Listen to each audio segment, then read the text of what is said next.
ইসলাম কতটা সহজ আপনাকে শুনলেই বুঝতে পারবেন। এক সাহাবী আল্লাহ রাসূল সাল্লাল্লাহু আলাইহি ওয়া আলিহি ওয়াসাল্লামের কাছে এসে তিনি বললেন, ইয়া রাসূলুল্লাহ হালাকতু ইয়া রাসূলুল্লাহ, হে রাসূল আমি তো শেষ। আমি তো, শুনতেছেন মনোযোগ আছে, আমি তো শেষ। রাসূল সাল্লাল্লাহু আলাইহি ওয়াসাল্লাম বললেন, ওমা আহলাকা, কি হয়েছে তোমার? তো সে বলে, ওয়াকাআতু আলা ইমরাআতি ফি রমাদান, আমি তো রমজান মাসে দিনের বেলায় আমার স্ত্রীর সাথে মেলামেশা করে ফেলছি, একেবারে ফাইনাল মেলামেশা, আমার সিমেন আউট হয়ে গেছে বডি থেকে। এজন্য সে অস্থির হয়ে রাসূল সাল্লাল্লাহু আলাইহি ওয়াসাল্লামের কাছে আসেন, ইয়া রাসূলুল্লাহ আমি তো শেষ, আমার বাঁচান, আমার বাঁচান। কি হয়েছে? বলে, দিনের বেলায় রমজানে স্ত্রীর সাথে মেলামেশা, ইন্টিমেসি নিষেধ, আমি তো ইন্টিমেসিতে চলে গেছি, আমার কি হবে, আমার বাঁচান। আপনারা জানেন যে ইচ্ছাকৃত যদি কেউ রোজা ভাঙে, আমি আপনাদেরকে বোঝাচ্ছি হচ্ছে ফ্লেক্সিবিলিটি, ইসলাম যে কতটা ফ্লেক্সিবল এটা আগে মাথায় রাখেন, যে what is the essence of flexibility in Islam, কতটা ফ্লেক্সিবল ইসলামের নিয়ম কানুন আর তাইসির।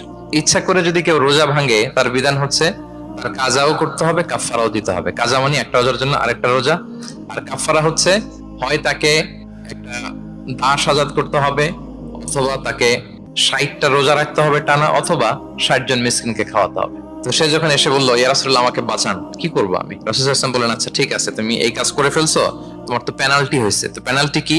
তো বলে যে, রাসূল সাল্লাল্লাহু আলাইহি ওয়াসাল্লাম বললেন যে তুমি একটা দাস আজাদ করে দাও। বলে, ইয়া রাসূলুল্লাহ এই সক্ষমতা আমার নাই, আমি দাস আজাদ করবো কোত্থেকে? আচ্ছা এটা পারবো না। তো তাহলে টানা 60টা রোজা রাখো কাফারা হিসেবে, টানা 60 দিন রোজা রাখতে হবে, রমজান চলে যাওয়ার পরে 60 দিন রোজা, এটা রাখো। বলে, ইয়া রাসূলুল্লাহ এটাও পারবো না, আমি টানা 60 দিন রোজা আমি রাখতে পারবো না। আচ্ছা এটাও যদি না পারো, তাহলে তুমি 60 জন মিসকিনকে খাবার খাইয়ে দাও। এবার সে বলে, ইয়া রাসূলুল্লাহ খাবারও খাওয়াতে পারবো না, আমি এই সামর্থ্য নাই। কি বিপদ! দাস আজাদ এটাও পারবা না, টানা 60টা রোজা এটাও পারবা না, 60 জন মিসকিনকে খাবার দিবা তাও পারবা না। তো কি আর করা, বসো এক পাশে, বসে আছেন উনি, অন্যান্য কাজ সারতেছেন। হঠাৎ এক ঝুড়ি খেজুর রাসূল সাল্লাল্লাহু আলাইহি ওয়াসাল্লামের কাছে আসলো, এক ঝুড়ি সাদাকার খেজুর।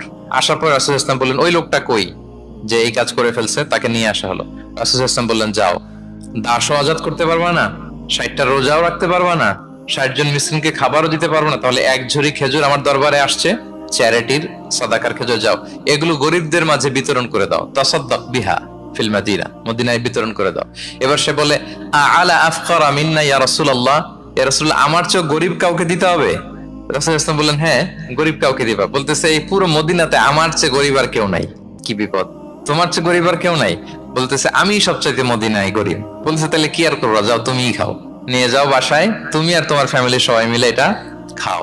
চিন্তা করেন, আসছিল পেনাল্টি দিতে, নিয়ে গেল এক ঝুড়ি, কথা বোঝা নাই, নিয়ে গেল এক ঝুড়ি খেজুর। দেখেন what is the flexibility of Islam, ইসলাম কতটা ফ্লেক্সিবল, মানুষের সুবিধা অসুবিধাকে ইসলাম কতটা গুরুত্ব দেয়। আমরা ইসলামকে বোঝানোর ক্ষেত্রে, এক্সপ্লেইন করার ক্ষেত্রে এগুলো মাথায় রাখি না। তাহলে ইসলামের এই যে ফ্লেক্সিবিলিটি যখন কোনো নন মুসলিম দেখে, এই হাদিস যদি কোনো নন মুসলিম পড়ে, আপনি বলেন সে কি আর অন্য ধর্মে থাকতে পারবে? যে একটা ধর্ম এত ফ্লেক্সিবল হয় কি করে, এত ফ্লেক্সিবল? এভাবে আপনি যদি দেখেন, রাসূল সাল্লাল্লাহু আলাইহি ওয়াসাল্লাম খুব সহজ করে দিন ইসলামকে উপস্থাপন করেছেন। কাউকে যখন তিনি কোনো দায়িত্ব দিয়ে কোথাও পাঠাতেন, তখন তিনি একটা বিখ্যাত কথা বলে দিতেন, সবসময় বলতেন যে, বাশিরু ওয়ালা তুনাফিরু, ইয়াসসিরু ওয়ালা তুআসসিরু, তোমরা মানুষকে সুসংবাদ দাও দিনের ব্যাপারে, মানুষকে ভয় দেখিও না, দিন থেকে ভাগিও না, ইয়াসসিরু তোমরা দিনকে সহজ করে প্রেজেন্ট করো, ইসলামকে জটিল করে মানুষের সামনে কখনো প্রেজেন্ট করো না। ফ্লেক্সিবিলিটি। আল্লাহ রাসূল সাল্লাল্লাহু আলাইহি ওয়া আলিহি ওয়াসাল্লাম তিনি একবার মসজিদে নববীতে বসা, এক বেদুইন আসলেন, বেদুইন নোমাডিক গাই, বেদুইন যার মধ্যে সভ্যতার ছোঁয়া লাগেনি। তো সে মসজিদে ঢুকেই উটে চড়ে আসলেন, উটটাকে মসজিদের পিলারের মধ্যে বেঁধে রাসূল সাল্লাল্লাহু আলাইহি ওয়াসাল্লামকে সালামও দিচ্ছে না, কি দিচ্ছে না, সালামও দিচ্ছে না, কথা বলতেছে না, মসজিদে ঢুকে পিলারের মধ্যে উটটাকে বেঁধে 2 রাকাত নামাজ পড়া শুরু করছে। 2 রাকাত নামাজের পরে দোয়া করতেছে, কি দোয়া জানেন? দোয়ায় বলতেছে, আল্লাহুম্মা আরহামনি ওয়া মুহাম্মাদা ওয়া লা তারহাম মা'ানা আহাদা, মানে আল্লাহ তুমি শুধু আমাকে রহম করো আর মুহাম্মদ সাল্লাল্লাহু আলাইহি ওয়াসাল্লামকে রহম করো, আমাদের দুইজনের সাথে আর কাউরে তুমি রহম করো না। বেদুইন হলে যা হয়, তার যে এটিকেটস অফ দোয়া, দোয়ার যে আদব, অন্যের জন্য দোয়া করলে যে নিজের লাভ, এটা ভুলে গেছে। আপনারা এটা জানেন তো যে অন্যের জন্য দোয়া করলে লাভ? জানেন আপনি যদি এক ভাইয়ের জন্য দোয়া করেন যে আল্লাহ সে অসুস্থ, তুমি তাকে সুস্থ করে দাও, ফেরেশতারা বলতে থাকে, আল্লাহ যিনি এই দোয়াটা করলেন তার কোনো অসুস্থতা থাকলে আগে তুমি তাকে সুস্থ করে দাও। ধরেন যে আপনার এক ভাই দারিদ্রের কষাঘাতে জর্জরিত, টাকা পয়সা না, আপনি দোয়া করলেন যে আল্লাহ আমার ভাইটা আর্থিক সমস্যায় আছে, তার আর্থিক সমস্যা দূর করে দাও। ফেরেশতারা দোয়া করে, আল্লাহ যিনি দোয়া করলো তার যদি আর্থিক সমস্যা থাকে তুমি আগে তার আর্থিক সমস্যা দূর করে দাও। সুবহানাল্লাহ সুবহানাল্লাহ বিহামদি। তো এক লোক এই হাদিসের ফজিলত শুনে ইফতারির পূর্ব মুহূর্তে যেহেতু দোয়া কবুল হয়, তার ওয়াইফ ইফতারি তৈরি করতেছে, এই হাদিসের ফজিলত শুনে এক লোক তার বন্ধুর জন্য দোয়া করতেছে যে আল্লাহ, আমার বন্ধুটার তো এখনো বিয়ে হয় নাই, তুমি সুন্দরী রূপবতী একটা স্ত্রীর ব্যবস্থা করে দাও আল্লাহ বন্ধুর। এই দোয়া শুনে তার স্ত্রী তো রেগে মেগে আগুন, সেই ইফতারি টিফতারি রেখে দিয়ে এসে বলে, এই এত বড় সাহস, কি দোয়া করো এসব উল্টাপাল্টা। স্বামী বলে, কি দোয়া উল্টাপাল্টা, কি দোয়া করলাম, আমি তোমার বন্ধুর জন্য দোয়া করছি আল্লাহ তারে তুমি রূপবতী সুন্দরী স্ত্রীর ব্যবস্থা করে দাও। তো ওয়াইফ বলে, এই তুমি কি মনে করছো আমি হাদিসটা জানি না যে অন্যের জন্য ভালো কোনো দোয়া করলে আগে এটা নিজের জন্য কবুল হয়?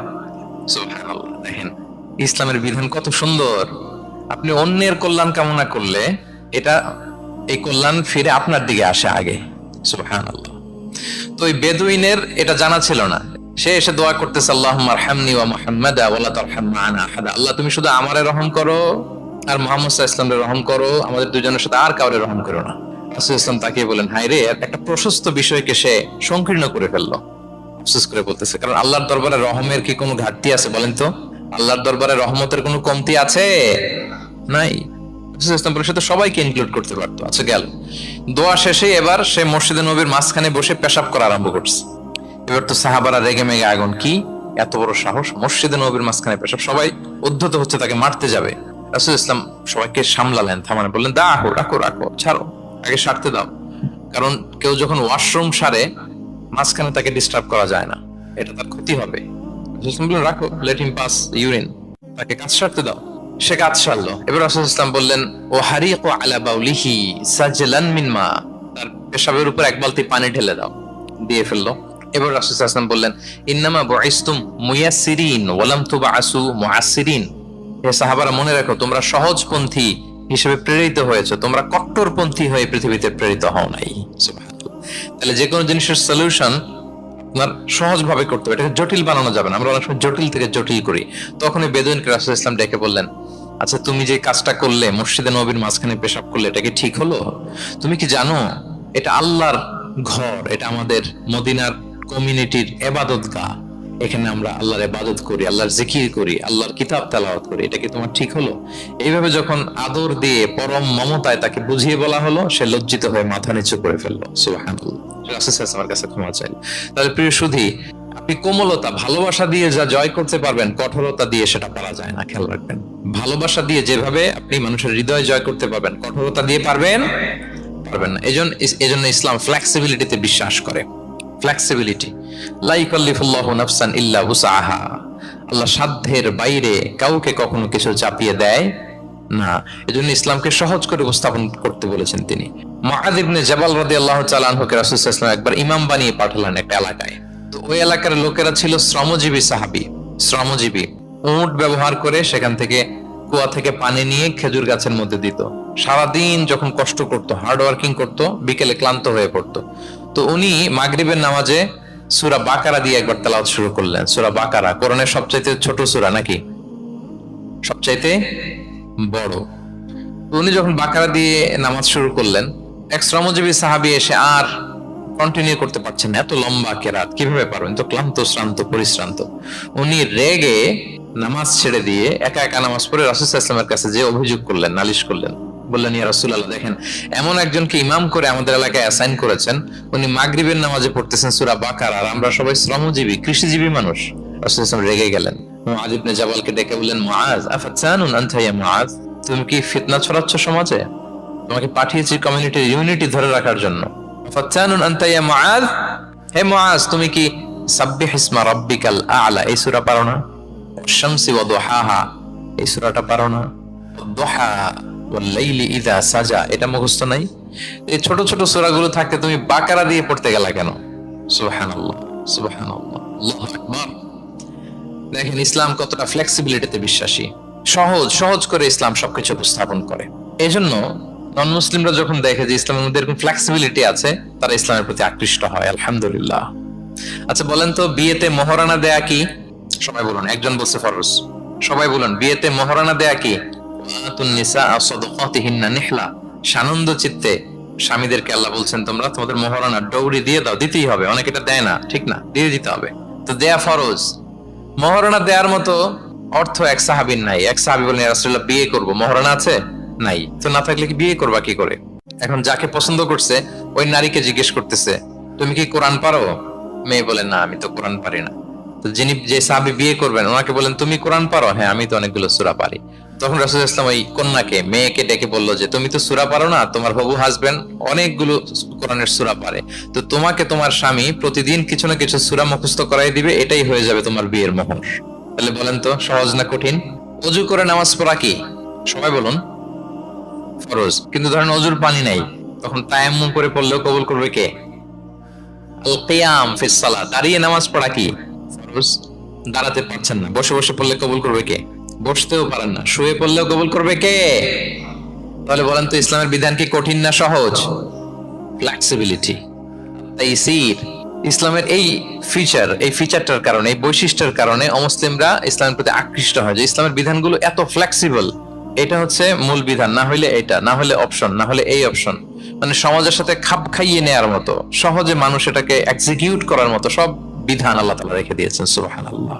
তাহলে এই বিষয়গুলোর কারণে মুসলিমরা ইসলামের প্রতি আকৃষ্ট হয়। দ্য ফাস্টেস্ট গ্রোয়িং রিলিজিয়ন, মূল যে টপিক, মনে আছে তো আপনাদের? তাহলে 3টা কারণ অলরেডি বলে ফেলেছি, আরো 2টা বলবো, বলে শেষ করে দিব। এর মধ্যে প্রথমটা কি ছিল? ইসলাম ধর্মটা কেমন? ন্যাচারাল, ভেরি ন্যাচারাল রিলিজিয়ন, দীনুল ফিতরা। 2 নম্বরে সার্বজনীন, দ্য ইউনিভার্সালিটি অফ ইসলাম, আল উমুম, এটা সবার জন্য এই ধর্মটা। 3 নম্বরে কি বললাম? ফ্লেক্সিবিলিটি, ইসলাম খুব ফ্লেক্সিবল, এটা সহজে মানা যায়, সহজে এটাকে পালন করা যায়, এজন্য অমুসলিমরা আকৃষ্ট হয়। 4 নাম্বার হচ্ছে ব্যালেন্সড অ্যাপ্রোচ অফ ইসলাম। ইসলামের বিধানগুলো খুবই ব্যালেন্সড, ভারসাম্যপূর্ণ আর কি। এর মধ্যে পরিমিতি বোধ আছে, ভারসাম্য বোধ আছে, এটা ব্যালেন্সড। এই কারণে ইসলামের প্রতি মানুষ আকৃষ্ট হয়। এখানে বাড়াবাড়িও নাই, ছাড়াছাড়িও নাই, মাঝামাঝি। বাড়াবাড়িও নাই, ছাড়াছাড়িও নাই। আমার সাথে সাথে বলেন, কি নাই? বাড়াবাড়িও নাই, আর কি নাই? ছাড়াছাড়িও নাই, বরং মাঝামাঝি, ব্যালেন্সড অ্যাপ্রোচ। ইসলামের সবকিছু দেখবেন ব্যালেন্সড। وكذلك جعلناكم أمة وسطا لتكونوا شهداء على الناس ويكون الرسول عليكم شهيدا। অনুরূপ ভাবে আমি তোমাদেরকে ব্যালেন্স জাতি বা মধ্যমপন্থী জাতি হিসেবে তোমাদেরকে পৃথিবীতে প্রেরণ করেছি, যাতে করে তোমরা অন্য জাতির উপর সাক্ষী হতে পারো, আর নবী হতে পারেন তোমাদের উপর সাক্ষী। তাহলে আমাদের ধর্মটা খুবই ভারসাম্যপূর্ণ, খুবই কি ভারসাম্যপূর্ণ, বাড়াবাড়িও নাই, ছাড়াছাড়িও নাই। দেখেন বিশ্বাসীদের বৈশিষ্ট্যের কথা বলতে যে আল্লাহ তাআলা বলছেন, ওয়াল্লাযীনা ইযা আনফাকু লাম ইউসরিফু ওয়া লাম ইয়াকতুরু ওয়া কানা বাইনা যালিকা খাওয়ামা। বিশ্বাসীরা যখন দান করে, দানের ক্ষেত্রে তারা কৃপণতাও করে না, আবার অপচয়ও করে না, বরং মাঝামাঝি দান করে। বরং কি? মাঝামাঝি দান। রাসূলুল্লাহ সাল্লাল্লাহু আলাইহি ওয়াসাল্লামের একটা অভ্যাস ছিল, তার কাছে কেউ কিছু চাইলে উনি না বলতে পারতেন না। কি বলতে পারতেন না? সবাই বলুন। রাসূলুল্লাহ সাল্লাল্লাহু আলাইহি ওয়াসাল্লাম কি বলতে পারতেন না? না। কেউ কিছু চাইবে আর উনি না বলবেন, এই না ওনার ডিকশনারিতে নাই, না বলতে জানতেন না। একবার রাসূল সাল্লাল্লাহু আলাইহি ওয়াসাল্লামের মাত্র একটা মাত্র জামা, কয়টা জামা? একটা। এক ফরিয়া দিয়ে এসে রাসূল সাল্লাল্লাহু আলাইহি ওয়াসাল্লামকে বললেন, ইয়া রাসূলুল্লাহ, আমাকে একটা জামা দিন, আমি বস্ত্রহীন। রহমতের নবী কি আর করবেন, যেহেতু না বলতে জানেন না, কাউকে ফিরিয়ে দিতে জানেন না, নিজের জামাটাই খুলে দিয়ে দিলেন। সুবহানাল্লাহ। এখন ওনার গায়ে তো জামা নাই, আছে? উনি জামাহীন অবস্থায় ঘরে বসে আছেন। আল্লাহ তাআলা আয়াত নাযিল করলেন, ওয়াল্লাযীনা ইযা আনফাকু লাম ইউসরিফু ওয়া লাম ইয়াকতুরু ওয়া কানা বাইনা যালিকা কাওয়ামা। বিশ্বাসীরা যখন দান করে, তারা কৃপণতাও করে না, আবার বাড়াবাড়িও করে না, মাঝামাঝি থাকে, মধ্যমপন্থা। মানে বুঝাতে চাইলেন, আল্লাহ তাআলা এই কথা দিয়ে বুঝাতে চাইলেন, নবী হে, জামা যদি দুটো থাকতো তাহলে না হয় একটা দিতেন, দুটো যদি থাকতো একটা দিতেন। এখন ছিল কয়টা? এটাই যখন দিয়ে দিয়েছেন, এখন আপনি পড়বেন কি? সুবহানাল্লাহ বিহামদি। ভারসাম্য শিখালেন আল্লাহ। তাহলে ইসলাম হচ্ছে ভারসাম্যের ধর্ম, ব্যালেন্সড রিলিজিয়ান, বাড়াবাড়িও নাই, ছাড়াছাড়িও নাই। সাহাবাদের মনের মধ্যে একবার কৌতূহল জাগলো যে রাসূল সাল্লাল্লাহু আলাইহি ওয়াসাল্লাম রাত্রিবেলা কি আমল করে, দিনের বেলা কি আমল করে, ওনার ব্যক্তিগত আমলগুলো কেমন, একটু দেখে আসি। তো ওনার খোঁজ লাগালেন। খোঁজ লাগিয়ে যা পেলেন তাদের খুব একটা মনোপুত হলো না। ওনারা ভাবলেন যে রাসূল সাল্লাল্লাহু আলাইহি ওয়াসাল্লাম হয়তো আরো বেশি আমল করেন, কিন্তু ওনাদের কাছে মনে হলো যে কিছুটা বোধহয় কমই হয়ে যাচ্ছে। তো একজন বলল, আরে রাসূল সাল্লাল্লাহু আলাইহি ওয়াসাল্লামের তো আগের পরের সব গুনাহ মাফ, গফিরা লাহু মা তাকদ্দামা মিন যামবিহি ওয়া মা তাআখার। ওনার তো কোনো গুনাহই নাই, এই আমল ওনার জন্য ঠিক আছে, আমাদের জন্য ঠিক না, আমাদের আরো বাড়াই করতে হবে। তো কি করা যায়? এই চিন্তা থেকে এরা একজন বলে যে তাইলে একটা কাজ করি, আমি আর এখন থেকে রাতে ঘুমাবো না, সারা রাত তাহাজ্জুদ করব। সারা রাত কি করব? আরেকজন বলে তাহলে আমি কালকে থেকে যে নফল রোজা রাখা শুরু করব, জীবনেও মরার আগের দিন পর্যন্ত আর রোজা ভাঙবো না, খালি রোজা চলতেই থাকবে। কারণ দুইজন তো দুইটা নিয়ে নিছে, আরেকজন কি করবে? আরেকজন বলে তোরা যা করছস করছস, আমি এক কাজ করি, আমি আর আমার স্ত্রীর কাছেই যাব না, সন্ন্যাসী হয়ে গেলাম, আর বউদের কাছে যাব না, সন্ন্যাসী জীবন, খালি আল্লাহ বিল্লাহ, ইবাদত জিকির আজকার দোয়া দরুদ পড়তে পড়তে জীবন শেষ করে দেব। তিনজন তিনটা নিয়ে নিল। এই কথা যখন রাসূলুল্লাহ সাল্লাল্লাহু আলাইহি ওয়া আলিহি ওয়াসাল্লাম তিনি শুনলেন, তিনি অপছন্দ করলেন। তিনি বললেন মা বালু আকওয়ামিন ইয়াকুলুনা কাযা ওয়া কাযা, তোমাদের কি হলো? ডাকলেন, সমাবেশ করে বলেন, এই নাম ধরে বলতেন না। তিনি কিভাবে মানুষকে কারেক্ট করতেন দেখেন, সংশোধন করতেন। এই তুমি নাকি এটা বলছো, দাঁড়াও আব্দুল্লাহ, এই আব্দুর রহমান তুমি দাঁড়াও, এই আব্দুল করিম, তিনজনে তিন খারাপ কাজ করছো, এইভাবে সংশোধন করতেন না। কারণ নাম ধরে দাঁড় করালে তারা তো অন্যদের সামনে অপদস্থ হবে, কি বলেন, ঠিক কিনা? নাম না ধরে তাদের কাজ নিয়ে বললেন যে মা বালু আকওয়ামিন ইয়াফআলুনা কাযা ওয়া কাযা, মা বালু আকওয়ামিন ইয়াকুলুনা কাযা ওয়া কাযা। আচ্ছা, তোমাদের মধ্যে কয়েকজন নাকি এই কাজের ঘোষণা দিছো, তোমাদের মধ্যে কয়েকজন, তাহলে যেই তিনজন দিছে এরা তো বুঝে ফেলছে যেগুলো আমাদের কি বলতেছে, ঠিক কিনা বলেন? আর বাকিরাও সতর্ক হয়ে গেল। এবার রাসূল সাল্লাল্লাহু আলাইহি ওয়াসাল্লাম বললেন, না, তোমাদের এই কাজটা ঠিক হয়নি। ইন্নী লা আখশাকুম লিল্লাহি ওয়া আতকাকুম লাহু, তোমাদের মধ্যে আমি নবী সবচেয়ে বেশি আল্লাহকে ভয় করি, আমি সবচেয়ে বড় মুত্তাকি। কই, আমি তো রাতে ঘুমাই আবার তাহাজ্জুদ পড়ি, কিছু সময় ঘুমাই কিছু সময় তাহাজ্জুদ পড়ি। এই ভারসাম্য রেখে জীবন চালাতে আমার তো তাকওয়ার কোনো ক্ষতি হয় না। আমি তো স্ত্রীদের সাথে মিশি, আমার তো কোনো সমস্যা হয় না। আমি মাঝে মাঝে নফল রোজা রাখি সোম বৃহস্পতি, বাকি দিনগুলোতে দিনের বেলা আমি খাই। কই, এই ভারসাম্যপূর্ণ জীবন আচরণে আমি নবী হয়ে তো আমার কোনো সমস্যা হয় না, তোমাদের তো সমস্যা কোথায়? সুবহানাল্লাহ। তাহলে রাসূল সাল্লাল্লাহু আলাইহি ওয়াসাল্লামের চাইতে যদি কেউ বড় মুত্তাকি হতে চায়, হতে পারবে বলেন তো? না। সেই নবী রাতে কখনো নির্ঘুম থাকতেন না, only except the last 10 days of Ramadan. রমাদানের শেষ 10 রাতে রাসূল সাল্লাল্লাহু আলাইহি ওয়াসাল্লাম ঘুমাতেন না। আর সারা বছরের রুটিন হচ্ছে এশার পরেই ঘুম দিয়ে এরপর রাসূল সাল্লাল্লাহু আলাইহি ওয়াসাল্লাম শেষ রাতে তাহাজ্জুদ পড়তেন, মানে ঘুমোতেন আবার নামাজ পড়তেন, ব্যালেন্সড। ইবাদত করতেন, স্ত্রীদের সাথেও মিশতেন, মাঝে মাঝে রোজা রাখতেন, আবার মাঝে মাঝে না রেখে খাবার খেতেন দিনের বেলা। সুবহানাল্লাহ। মানে এটাকে বলে the balanced approach of Islam, আরবিতে বলে আল ওয়াসাতিয়াতু ওয়াল ইতিদাল, মানে মধ্যমপন্থী থাকা, ভারসাম্যপূর্ণ থাকা। ইসলামের অনন্য একটা বৈশিষ্ট্য হচ্ছে এই আল ওয়াসাতিয়া, মানে দ্য ব্যালেন্সড অ্যাপ্রোচ, ভারসাম্যপূর্ণ জীবন বিধান। এগুলো যখন অমুসলিমরা দেখে তারা অবাক হয়ে যায়। সম্মানিত সুধী, আপনারা যদি ঈসা আলাইহিস সালামের ব্যাপারে আমাদের আকীদা দেখেন, বিশ্বাস, তাহলে আরো ক্লিয়ার হবেন যে আমরা অন্য ধর্মের চেয়ে কিভাবে ভারসাম্যপূর্ণ। খেয়াল করে শুনুন, খুব মজার ঘটনা, মজার ব্যাপার। ঈসা আলাইহিস সালামের ব্যাপারে আমাদের যে বিশ্বাস বা আকীদা, এটার দিকে খেয়াল করলেই বুঝবেন যে আমরা কেমন করে ব্যালেন্সড। আচ্ছা, আপনারা কি কেউ জানেন খ্রিস্টানরা ঈসা আলাইহিস সালামের ব্যাপারে কি বলে? কেউ জানেন? জানলে বলুন। আল্লাহর, নাউযু বিল্লাহি মিন যালিক, ওনারা ঈসা আলাইহিস সালামকে বলে আল্লাহর ছেলে, the son of God, Jesus Christ is the son of God, আল্লাহর ছেলে, নাউযুবিল্লাহ। তাও দেখেন ওনার সম্মান বাড়াইতে বাড়াইতে কোথায় নিছে? খোদার চেয়ারে নিয়ে বসাইছে, তাই না? ঈসা আলাইহিস সালামকে খ্রিস্টানরা কোথায় বসাইছে? আল্লাহর চেয়ারে, আল্লাহর সন্তান বানাই ফেলছে, নাউযুবিল্লাহ। তাহলে বাড়াবাড়ি করলো, কি করলো? ঈসা আলাইহিস সালামের ব্যাপারে খ্রিস্টানরা কি করলো? বাড়াবাড়ি। আচ্ছা, আপনারা কি জানেন ইহুদিরা ঈসা আলাইহিস সালামের ব্যাপারে কি বলে?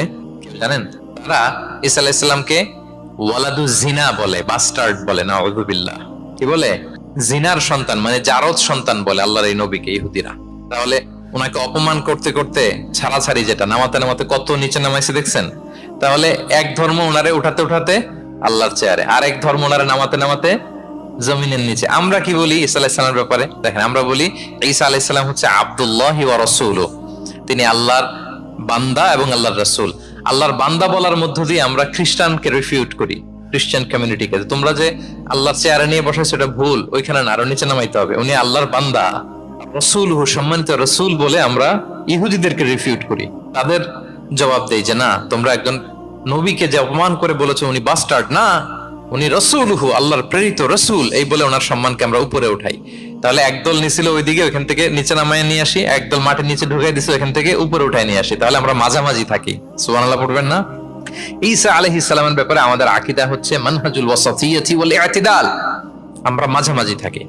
আচ্ছা, আমাদের যে বোনদের পিরিয়ড হয় প্রতি মাসে, মেনস্ট্রুয়েশনাল পিরিয়ড হয়, খ্রিস্টানরা কি করে জানেন? কোনো বাজ বিছান নাই, পিরিয়ড আর নন পিরিয়ডের কোনো বাজ বিছান নাই, সারা মাস তারা তাদের স্ত্রীদের সাথে ইন্টিমেসিতে যায়। আচ্ছা, মানে বাড়াবাড়ি করলো, ছাড়াছাড়ি করলো। আর ইহুদিরা কি করে জানেন? ইহুদিরা বোনদের যখন পিরিয়ড হয় স্ত্রীদের, তখন স্ত্রীদের সাথে কোনো কথাবার্তা, স্পর্শ কিছুই করে না, এদেরকে ঘর থেকে বের করে দেয়।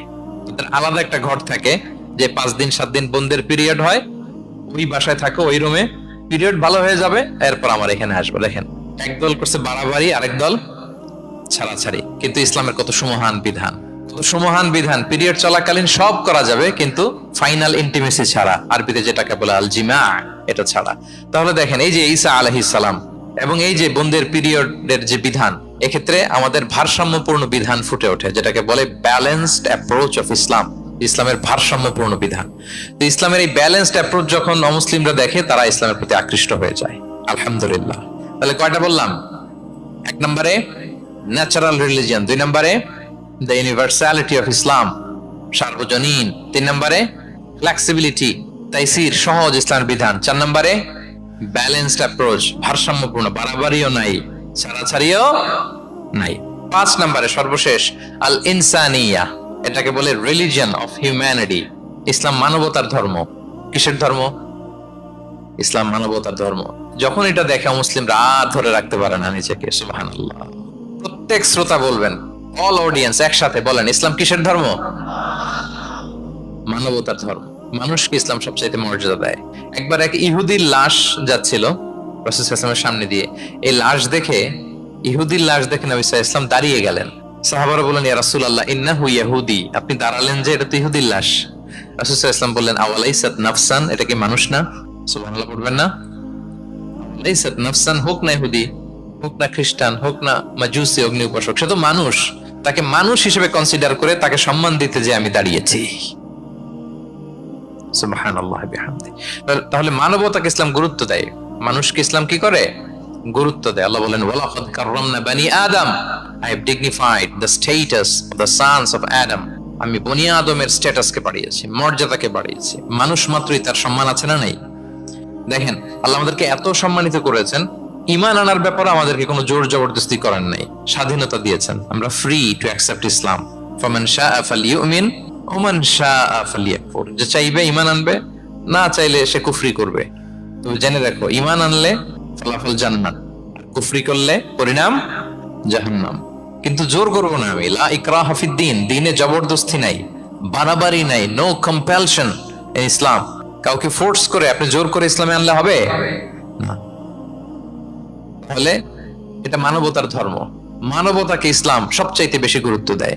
যেমন ধরেন যে, দুর্যোগ পীড়িত কোনো এলাকায় যদি আমরা ত্রাণ নিয়ে যাই, আমরা কি সেখানে দেখে দেখে শুধু মুসলিম ঘরে ত্রাণ দেই নাকি? ওখানে মুসলিম থাকলে মুসলিম দেই, হিন্দুরা যদি থাকে তাদেরকে দেই।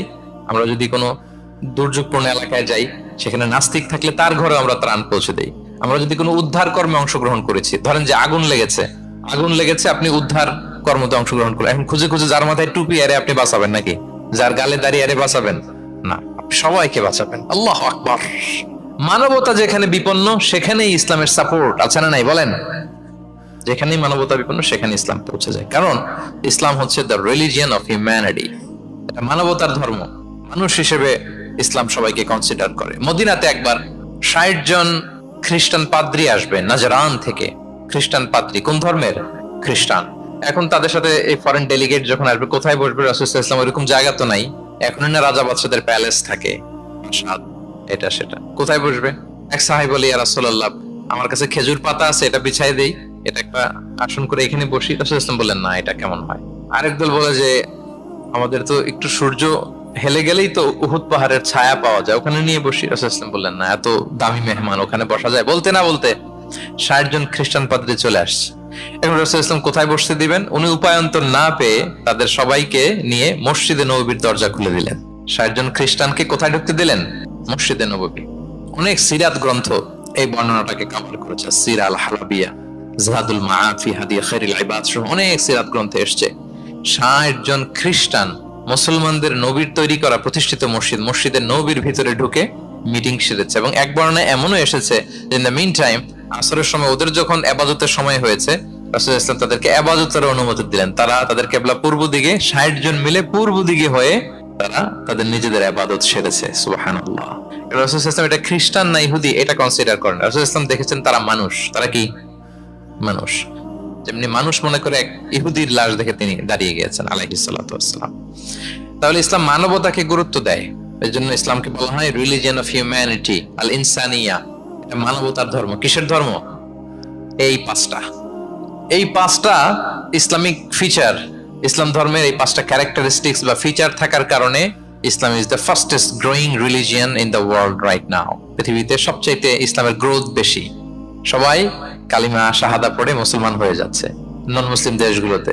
আপনাদের সাউথ কোরিয়ার কথা আমি জানি না, আমি তো ওয়েস্টের অনেক দেশে গিয়েছি, অনেক জায়গায় আমাদের বন্ধুরা ইমাম খতিব হিসেবে আছে, তাদের কাছ থেকে শুনি রেগুলার নন মুসলিমরা, খ্রিস্টানরা তারা কালিমা পড়ে মুসলমান হয়ে যাচ্ছে। তাদের চার্চ গুলো তারা বিক্রি করে দিচ্ছে, চার্চ সেনাগগ গুলো বিক্রি করে দিচ্ছে। গত সপ্তাহে, তার আগের সপ্তাহে আমার জাপানে প্রোগ্রাম ছিল, এক মসজিদে আলোচনা করলাম, দেখি যে মসজিদটা খুব সুন্দর। আমি বললাম এত সুন্দর মসজিদ, বলে যে শেখ এটা আগে ক্যাসিনো ছিল। ক্যাসিনো কি ছিল? ক্যাসিনো চিনেন তো, জুয়ার আসর বসতো আর কি এখানে। বলে যে আমরা ক্যাসিনো কিনে এটার মসজিদ বানায় ফেলছি। এই পাঁচটা বিষয় থাকার কারণে অমুসলিমরা ইসলামের প্রতি আকৃষ্ট হচ্ছে। দেখি আরেকবার শুনি আপনাদের থেকে। এক নম্বরে কি ছিল? এটা ন্যাচারাল রিলিজিয়ান, এটা প্রকৃতির ধর্ম, প্রাকৃতিক স্বভাবজাত। 2 নম্বরে এটা সার্বজনীন ধর্ম, দ্য ইউনিভার্সালিটি অফ ইসলাম। 3 নম্বরে ফ্লেক্সিবিলিটি আর তাইসির, এই ধর্মের বিধান মানা একেবারে সহজ, ব্যালেন্সড অ্যাপ্রোচ, এটা ভারসাম্যপূর্ণ একটা জীবন বিধান। 4 নম্বরে। 5 নম্বরে রিলিজিয়ন অফ হিউম্যানিটি, এটা মানবতার ধর্ম। কিসের ধর্ম? মানবতার ধর্ম। এই যে দেখেন এত সুন্দর যে ইসলাম, এইভাবে যদি আমরা প্রেজেন্ট করতে পারি নন মুসলিম আমার বন্ধুদের সাথে, কলিগদের সাথে, নেইবারদের সাথে, আমার ফ্রেন্ডসদের সাথে, ওরা ইসলামের ব্যাপারে আকৃষ্ট হবে না? বলেন। ধর্মে যদি নাও আসে, ইসলামের ব্যাপারে একটা পজিটিভ আউটলুক তো তার থাকবে, কি বলেন? তো এইভাবে ইসলামকে প্রেজেন্ট করার দরকার আছে না নাই? অ্যাট্রাকটিভ প্রেজেন্টেশনের অভাবে আমরা ইসলামের কথাকে তুলে ধরতে পারি না। ওরা যে মতবাদ, ওদের যে ডক্ট্রিন, ওদের যে আইডিওলজি, ওদের যে চিন্তা চেতনা, এই বস্তা পচা মতবাদকে ওরা সুন্দরভাবে বিউটিফাই করে, ফান্ডিং করে, এমন প্যাট্রনেজের সাথে গোটা বিশ্বে আনে, চোখ ধাঁধানো মনে হয়। কিন্তু আমাদের প্রপার প্রেজেন্টেশনের কারণে আমরা ইসলামকে নন মুসলিম বন্ধুদের কাছে তুলে ধরতে পারি না। এজন্য আমরা অমুসলিম দেশে যারা থাকি, এটা আমাদের সবার দায়িত্ব। We all are the ambassador of Islam in a non Muslim land. প্রত্যেকে আমরা ইসলামিক অ্যাম্বাসেডর। আপনাকে দেখে ওরা ইসলামকে জাজ করবে। আপনি যদি মিথ্যা বলেন তো আপনার গালি দিবে না, বলবে মুসলমানরাই এরকম, ঠিক কিনা? আপনি লেনদেনে যদি কারচুপি করেন, বলবে মুসলমানরাই এরকম। এজন্য আপনাকে অ্যাম্বাসেডরের ভূমিকা পালন করতে হবে নন মুসলিম দেশে। এবং নন মুসলিম দেশে স্থায়ীভাবে যদি কেউ থাকতে হয়, তার দাওয়াতের নিয়তে থাকতে হবে। It's a must, I repeat. অমুসলিম দেশে ব্যবসা করতে যাবেন অস্থায়ীভাবে, ওকে। চাকরি, ওকে। চিকিৎসা পারপাস, ওকে। পড়াশোনা, ওকে। কিন্তু স্থায়ীভাবে যদি কোনো অমুসলিম দেশের পাসপোর্ট নিয়ে থাকতে হয়, স্থায়ীভাবে, of course it should be with the intention of দাওয়া, দাওয়াতের নিয়তে থাকতে হবে। যেমনটি রাসূল সাল্লাল্লাহু আলাইহি সাহাবারা ইসলামের সুমহান বাণীকে প্রচার করার জন্য অমুসলিম ভূখণ্ডে ছড়িয়ে পড়েছেন। এজন্য যারা পাসপোর্ট পেয়ে গেছেন সাউথ কোরিয়ার, অথবা এদেশে আছে নাকি সিস্টেম পাসপোর্ট পাওয়ার? আছে? আচ্ছা, যারা পেয়েছেন বা প্রসেসিং এ আছেন যে আমি এদেশের পাসপোর্ট নিব, অফকোর্স আপনার দাওয়াতি নিয়তে থাকতে হবে যে আমি ইসলামকে ছড়াই দিব, এই নিয়তে আছি, তাইলে থাকাটা বৈধ। তা না হলে অমুসলিম ভূখণ্ডে কোন মুসলিম স্থায়ীভাবে বসবাস করতে পারবে? রাসূল সাল্লাল্লাহু আলাইহি ওয়াসাল্লামের ভয়ঙ্কর ধমক আছে একটা, তিনি বলেছেন আনা বারিউন মিন কুল্লি মুসলিম ইয়াকিমু বাইনা আযহুরিল মুশরিকিন। আমি ওই প্রত্যেক মুসলমান থেকে আমি বারি, তার কোনো দায়ভার আমার নাই যে অমুসলিম ভূখণ্ডে মুশরিকদের সাথে থাকে। গভীর হুঁশিয়ারি, সতর্কবার্তা, ওয়ার্নিং। কিন্তু যদি আপনি উইথ দ্য ইন্টেনশন অফ দাওয়াতে নিয়তে থাকেন যে এখানে আমি একটা মসজিদ করব, মসজিদের সাথে লেগে থাকবো, আমার বুদ্ধিস্ট প্রতিবেশীর কাছে আমি ইসলামের সুমহান বাণী পৌঁছে দিব, আমার কলিগদেরকে বুঝাবো দেখো ইসলাম খুব ফ্লেক্সিবল, এটা ন্যাচারাল রিলিজিয়ান, এটা মানবতার ধর্ম, এটা এমন এমন, এইভাবে আমি বুঝাবো, এই নিয়তে যদি আপনি থাকেন, তাহলে আপনি এই দেশে স্থায়ীভাবে থাকতে পারবেন। কথা কি বুঝতে পেরেছেন? এখন অন্যকে ইসলাম বুঝাইতে হলে তো আগে নিজের মানতে হবে নাকি? বলেন। আপনি ইসলামের দাওয়া দিবেন, এখন আপনি নিজেই ইসলাম মানে না, তাহলে হবে? আগে নিজের মানতে হবে, কি বলেন? আগে নিজের ইসলামকে কি করতে হবে? মানতে হবে। আমার প্রিয় ভাইয়েরা, Islam is our identity, Islam is our honour. আমাদের সম্মান হচ্ছে ইসলামে। উমর ফারুক রাদিয়াল্লাহু তাআলা আনহু বলতেন, নাহনু কওমুন আ'আজ্জানাল্লাহু বিল ইসলাম। আমরা এমন জাতি যে জাতিকে আল্লাহ তাআলা ইসলাম দিয়ে সম্মানিত করেছে। ফাইনি বিতাগাইনাল ইজ্জাতা বিগাইরিহি আযাল্লানাল্লাহ। ইসলাম ছাড়া অন্য কোথাও যদি আমরা সম্মান তালাশ করি, তাহলে আমাদেরকে অপদস্থ করে ছাড়বেন কে? একটাই মনোনীত ধর্ম আল্লাহ তাআলার কাছে, সেটা হচ্ছে ইসলাম। আওয়াজ করে বলুন, সেটা কি? ইন্নাদ দীনা ইনদাল্লাহিল ইসলাম। একমাত্র আল্লাহর কাছে the accepted only one religion to Allah, সেটা হচ্ছে ইসলাম। ওয়া ইয়াবতাগি গায়রাল ইসলামি দীনান ফালান ইউকবালা মিনহু ওয়া হুয়া ফিল আখিরাতি মিনাল খাসিরিন। ইসলাম ছাড়া অন্য কিছু যদি কেউ তালাশ করে, সেটার সাথে নিজেকে জড়ায়, আল্লাহ তাআলা কবুল করবেন না, that will not be accepted from him in the day of judgment, and he will be loser minal khasirin, সে হবে লুজার, হতভাগা হবে, দুর্ভাগা হবে। তাহলে আমরা যেন ইসলামকে আমাদের শেকড় হিসেবে কনসিডার করি, আমাদের ছেলে মেয়েদেরকে যেন ইসলামী তারবিয়ার উপর আমরা গড়ে তুলি, এবং ইসলামকে যেন আমরা ভেতর থেকে সবাই লালন করি, ধারণ করি, এবং ইসলামের সুমহান বাণীকে যেন আমরা পৌঁছে দেই সবাই অন্যদের কাছে। রাজি আছেন তো সবাই? তাহলে সাউথ কোরিয়ায় যারা স্থায়ীভাবে থাকতে চান কোন নিয়তে থাকবেন? দাওয়াতের নিয়তে। We all should be a living দাঈ। আমরা লিভিং দাঈ হয়ে থাকবো। আমাদেরকে দেখলে আমার চলনে বলনে কথনে আমার ডিলিংস দেখেই জানবো এই এত ভালো মানুষ, আরে এটাই তো সুন্দর, এটাই তো ইসলাম। আম্মাজান আয়েশাকে জিজ্ঞেস করা হলো যে আম্মাজান কাইফা কানা খুলুক রাসূলিল্লাহ, নবী সাল্লাল্লাহু আলাইহি ওয়াসাল্লামের ক্যারেক্টার কেমন ছিল? তিনি বলতেন যে ইনদামা রাসূল সাল্লাল্লাহু আলাইহি ওয়াসাল্লাম ইয়ামশি আলাল আরদ কাআন্নাল কুরআনা ইয়ামশি আলাইহি, যখন রাসূল সাল্লাল্লাহু আলাইহি ওয়াসাল্লাম রাস্তা দিয়ে হেঁটে যেতেন as if a living Quran is walking on the street, মনে হতো একটা জীবন্ত কোরআন রাস্তা দিয়ে হেঁটে যাচ্ছে। তা আপনাকে দেখলেও যেন মানুষ মনে করে এটা একটা জীবন্ত ইসলাম, আপনার চলাফেরায় আচরণে কাজে লেনদেনে মনে করে যেন সেই ইসলামের একটা আইকন। কি এইভাবে থাকা যাবে তো ইনশাআল্লাহ? ইসলামকে আমাদের জীবনে, পরিবারের, সমাজে আমরা পরিপূর্ণভাবে মানতে রাজি আছি তো? ছেলে মেয়েদেরকে ইসলামের উপর অটুট রাখতে সবাই রাজি আছি? আল্লাহ তাআলা আমাদের সবাইকে কথাগুলো বোঝার আমল করার তৌফিক দান করুক। ইসলামের এই বিজয়ে যেন আমরাও শামিল হতে পারি। কোন অমুসলিমের, নন মুসলিমের, ষড়যন্ত্রকারীদের রক্তচক্ষু ইসলামের অগ্রযাত্রাকে ঠেকায় রাখতে পারবে না। আল্লাহ তার দ্বীনের জ্যোতিকে পূর্ণরূপে বিকশিত করবেন এবং দ্বীনের বিজয়ের এই মহা সমারোহে আমরা যেন অংশীজন হতে পারি। আল্লাহ তাআলা আমাদের সবাইকে কথাগুলো বোঝার ও আমল করার তৌফিক দান করুক। গড সেন্ট্রিক মাইন্ডসেট বা আল্লাহ সেন্ট্রিক মাইন্ডসেট, অর্থাৎ রাসূল সাল্লাল্লাহু আলাইহি ওয়াসাল্লাম যে কোনো কাজে তিনি আল্লাহ তাআলাকে ফিল করতেন। সবকিছু ছিল আল্লাহ তাআলা কেন্দ্রিক। যাই তিনি করতেন না কেন, একজন মহান সত্তার সন্তুষ্টির জন্যই তিনি সেটা করতেন। তিনি কে? আওয়াজ করে বলুন, তিনি কে? আল্লাহ সুবহানাহু ওয়া তাআলা। তার সন্তুষ্টির জন্যই তিনি সবকিছু করতেন এবং সব সময় তিনি এটা ফিল করতেন যে আমার আসল ভরসা স্থল হচ্ছে আল্লাহ তাআলা। আসল ভরসা স্থল কে? আল্লাহ তাআলা। এবং আল্লাহকেই তিনি ওনার নিজের অভিভাবক হিসেবে সবসময় চিন্তা করতেন এবং তার দয়ার পরশেই যে আমরা বেঁচে আছি, তিনি যে আমাকে আগলে রেখেছেন, সার্বক্ষণিক এটাকে মনের মধ্যে ধারণ করা, সবসময় এই চিন্তাটা ভেতরে লালন করা, এটাকেই বলে গড সেন্ট্রিক মাইন্ডসেট বা আল্লাহ সেন্ট্রিক মাইন্ডসেট।